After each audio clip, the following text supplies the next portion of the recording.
नमस्कार. मी आदित्य आणि तुम्ही पाहत आहात टॉक विथ आदित्य.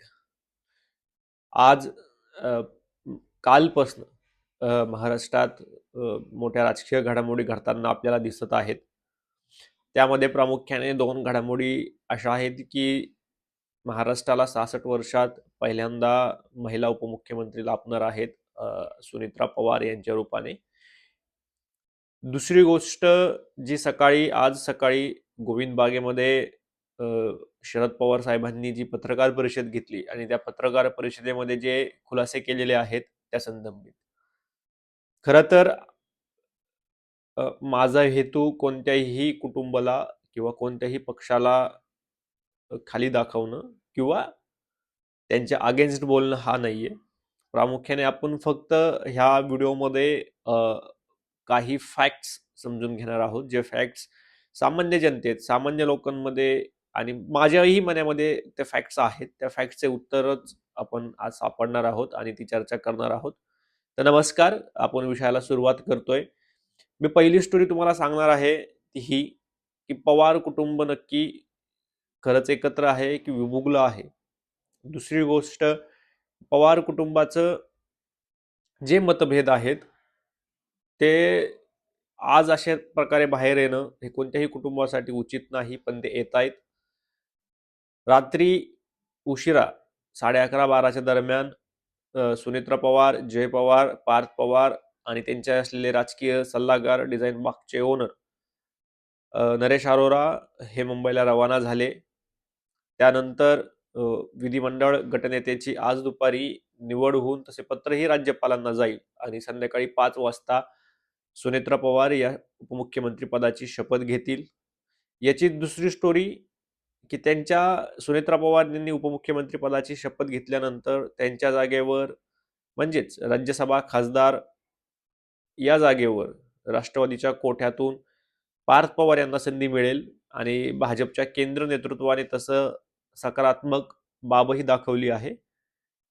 या झाल्या दोन गोष्टी. आणि खरं प्रश्नचिन्ह आणि माध्यमांमध्ये आणि सामान्य माणसात वादळ उठू लागलं ते आज सकाळी शरद पवार यांच्या पत्रकार परिषदेनंतर. या पत्रकार परिषदेमध्ये प्रामुख्याने 2 ते 3 मुद्दे पवार साहेबांनी असे मांडले, की याच्यामध्ये पहिला मुद्दा हा होता की येणाऱ्या 12 तारखेला राष्ट्रवादी विलिनीकरणाची घोषणा संयुक्तपणे हे करणार होते. दुसरी, की आज जर अजित पवार असते तर ते फील्डवर असते. आणि तिसरी गोष्ट, की मला या शपथविधीबद्दल काहीही माहीत नाही किंवा सुनेत्रा पवार यांनी मला काहीही विचारले नाही. त्यानंतर आपसुकपणेच सामान्य कार्यकर्ता आणि सामान्य नागरिक सुरेंद्र पवार, पार्थ पवार, जय पवार किंवा या पवार कुटुंब आणि या अजित पवार गटातील असणारे जे नेते पहिल्या फळीतल्या नेत्यांना टार्गेट करायला लागली आणि सोशल माध्यमांवर या फॅमिलीविषयी काहीतरी बोलण्यात यायला अपरिहार्य बोलण्यात येत आहे. खरं तर याची दुसरी बाजू अशी आहे, की राष्ट्रवादी काँग्रेस पक्ष हा कायदेशीरदृष्ट्या अजित पवार यांचाच आहे. त्या पक्षाचे सर्व निर्णय घेण्याचे अधिकार हे सुनेत्रा पवार यांनाच आहेत.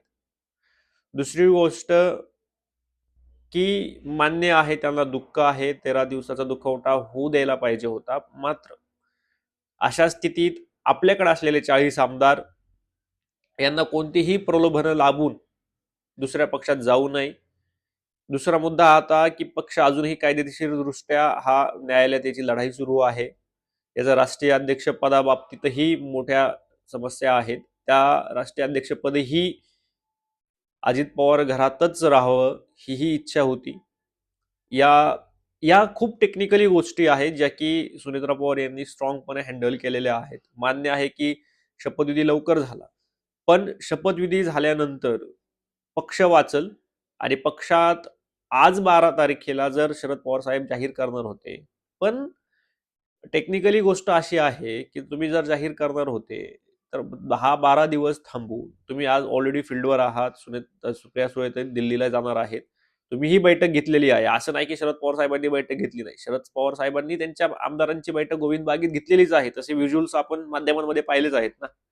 आणि जर आज शरद पवार साहेब म्हणतायत की 12 तारखेला घोषणा करणार होतो आणि अजित पवारांची शेवटची इच्छा हीच होती की पक्ष विलिनीकरण व्हावा. मग माझा प्रश्न असा आहे की सामान्य जनतेचा हाच प्रश्न आहे, की दादांचीच शेवटची इच्छा होती, ते हयात असताना का पूर्ण केली नाही?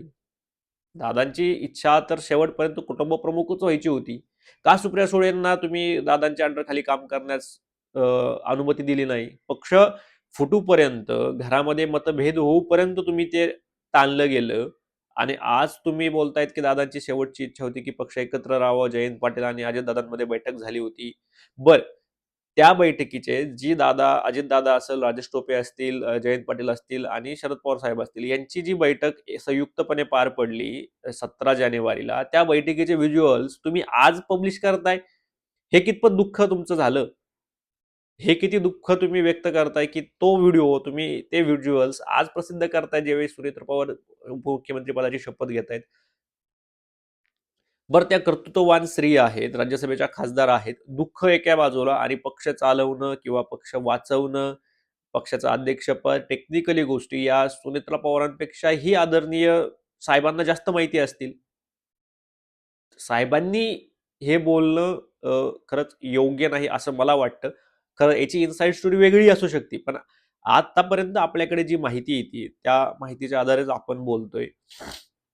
खरं तर सुनेत्रा पवार यांना दुःख कोणीच त्यांचं आपण नाकारू शकत नाही. त्यांचं दुःख त्यांनाच माहिती आहे. पण पवार साहेबांनी जे रॅपिड फायर टाकले किंवा बॅक फायर म्हणू शकतो आपण त्याला, हे खरंच योग्य नाही. दुसरं गोष्ट त्याच्यानंतरच मी लागून घेतो की शरद पवार साहेबांचे जे फेसबुकचे कार्यकर्ते आहेत किंवा फेसबुकवरची जी टीम आहे ती सक्रिय झाली आणि त्यांनी सांगितलं की सुनेत्र पवार यांना दुःख नाहीये, सुनेत्र पवारांनी दादांनी कमवलेलं प्रतिष्ठा घालवतायत का काय, अशा विविध प्रकारचे सुनेत्रा पवार यांना ट्रोल केलं जाते. मात्र दादांच्या अंत्यविधी वेळी, ज्यावेळी दादांचा अंत्यविधी चालू आहे, त्यावेळी शरद पवारांच्या सुवेद्य पत्नी प्रतिभाताई हसतायत.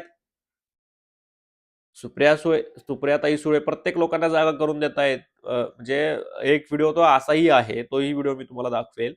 त्या व्हिडिओमध्ये असं की सुप्रिया मागच्या रांगेत जे लोक बसलायत त्यांना उठवलंय आणि त्यांना पुढे बसवलंय आणि पुढच्या रांगेतल्या लोकांना काय फरक पडतो ना अशा वेळी? दुःखाच्या प्रसंगी कोण कुठे बसेल किंवा कोण मागे बसेल, पुढे बसेल, हा मुद्दाच येत नाही. तुम्ही ती प्रोटोकॉल फॉलो करताय, ठीक आहे. तो प्रोटोकॉल जर एक व्हीव्हीआयपी सोबत असता तर निश्चित मानला असता. नाण्याला कधीही दोन बाजू असतात, त्या नाण्याच्या दोन्ही बाजू पाहिल्या पाहिजेत. आणि आग्रगम्य असंच आहे की सुनेत्रा पवार याही देखील मोठ्या राजकीय घराण्यातून येतात. त्यांचं राजकीय प्रगल्भता ही खूप जास्त आहे. हा झाला सुनेत्रा पवार आणि शरद पवार यांच्याविषयीचा बोलणं. आणि शरद पवार साहेबांनी ज्यावेळी लोकसभेला सुनेत्रा पवार या उभ्या राहिल्या होत्या खासदारकीला, त्यावेळेस त्यांच्या कर्तृत्वावर किंवा स्त्रिया कर्तृत्वावर किंवा घरच्या सुनांनी ह्याही विषयी शरद पवार यांनी भाष्य केलेलंच आहे. पण त्याचाच राग किंवा त्याचाच काहीतरी आज तुम्ही माध्यमात गोष्टी बोलून दाखवतायत आणि सुनेत्रा पवारांविषयी व्यक्त करताय का? ठीक आहे.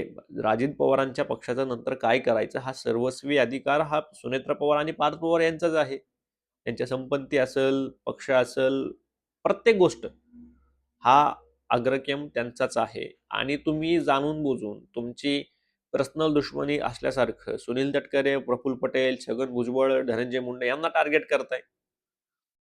याच्यामध्ये खरं तर स्टोरी बघता सुनील तटकरे असतील, छगन भुजबळ असतील, धनंजय मुंडे असतील, यांचा काहीच रोल नाहीये.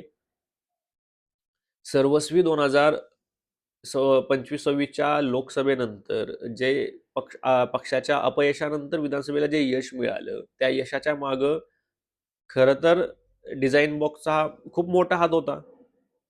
पर्सनली अजयदादांनाही ते वाटत होतं.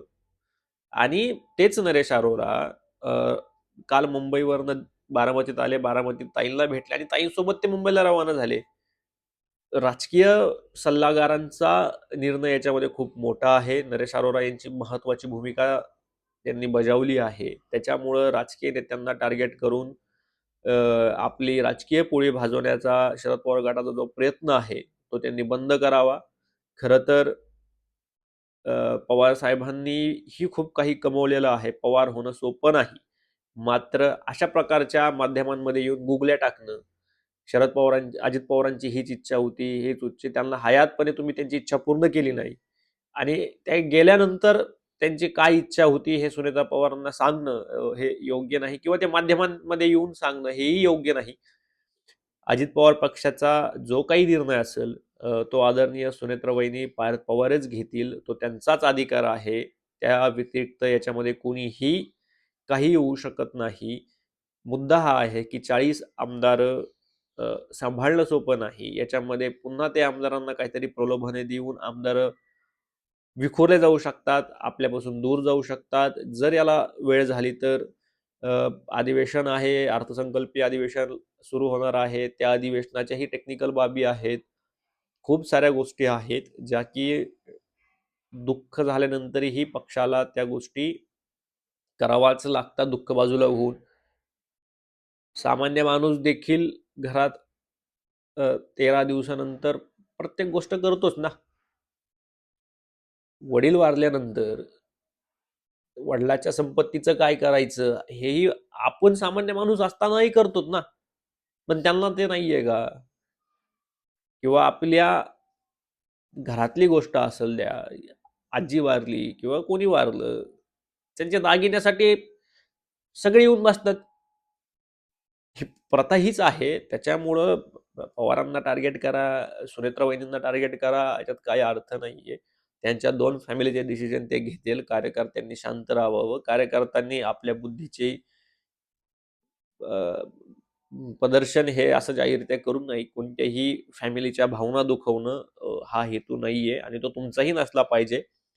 प्रत्येक फॅमिलीची भावना आणि प्रत्येक फॅमिलीचं दुःख हे त्यांच्या जागी तेच समजू शकतात. ते कोणीही समजू शकत नाही. तेही माणसंच आहेत आपल्यासारखी. त्याच्यामुळे प्रत्येकाला प्रत्येक जगण्याचा अधिकार आणि निर्णयाचा अधिकार तो घ्यायला स्वतंत्र देण्यात यावं. त्याच्यात आपण काहीतरी लुडबुड करून किंवा त्या दुःखात आपण अजून भर घालू नये असंच मला वाटतं. आणि आगामी येणाऱ्या काळात काय घडामोडी घडतील या आपण पाहूच. तुर्तास तरी धन्यवाद. आणि जसं काही घडामोडी घडतील त्याच्यावर आपण विश्लेषण घेऊन पुन्हा एकदा भेटूया टॉक विथ आदित्यमध्ये.